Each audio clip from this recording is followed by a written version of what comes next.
It's time. It is time to brew your best beer. The 2016 SJPorr Challenge is dedicated to your friend and ours, Paul Wickstein.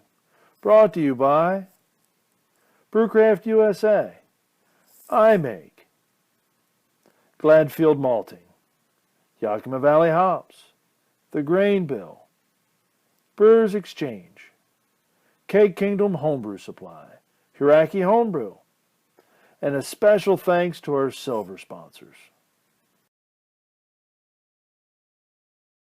Hello and welcome to my SJPorr Challenge 2016 review of an English mild, which is 3.7%, and code is 84Z97N28S. A nice little picture of a proper pint glass on the front there. So let's get cracking into it. See what we've got here. So English mild, basically it's like base malt plus get to show you the goods. It's looking rather good there. Pouring a second glass for the wife. So hopefully we're both British, so hopefully it takes us back to bottle condition. A few pubs back in England. So English mild, yeah. So the style is very British in orientation. It's pretty much base malt, just with a little bit of extra roasted barley or whatever to darken it up. Should drink nice and easy, nice and malty beer. Initially looks amazing. There's not a lot of head retention, but clarity wise, it's very clear indeed. Oops, swirling it to get ahead, or swirling out the glass. Dummy. So little head forms, but dissipates pretty quickly. So it's going for a smell. So it has got that real malty, slight sweet aromatics with a very slight bit of chocolate, sort of light chocolate on the end there. Quite nice.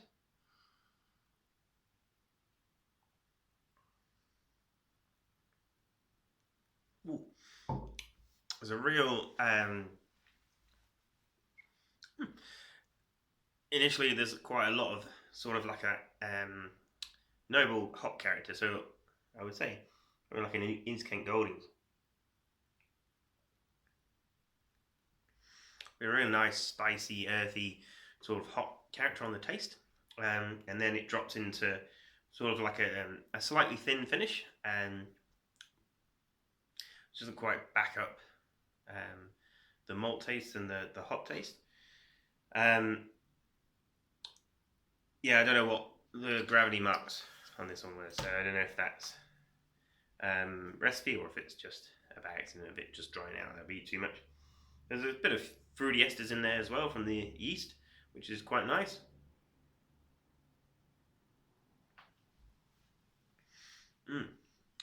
But initially, I mean, the balance of the beer is quite nice. It's not, it's not overly bitter. You don't expect miles to be, in your face bitter. The malt sweetness balance is not too bad.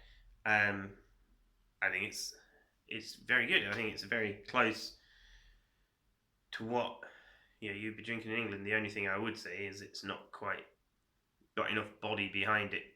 And I know these are sessionable beers, so we've got to balance that out. But normally I would expect just a little bit more malt character. So without knowing the recipe, I don't know what base malt's been used.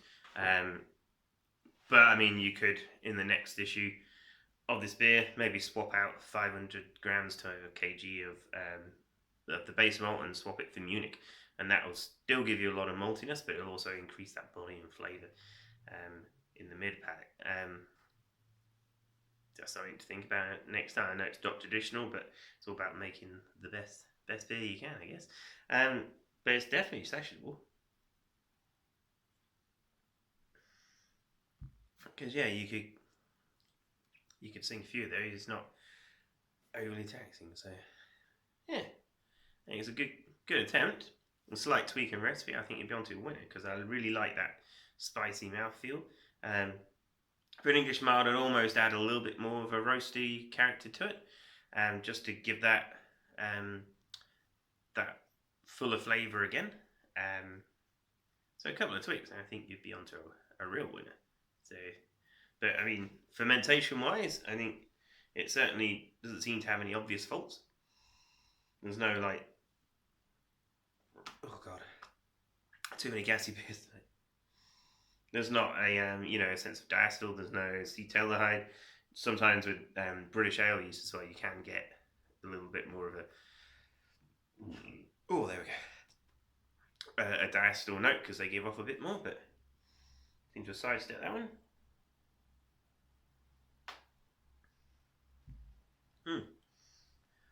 Yeah, thanks for sharing the beer. And I'll get right in some notes. Cheers.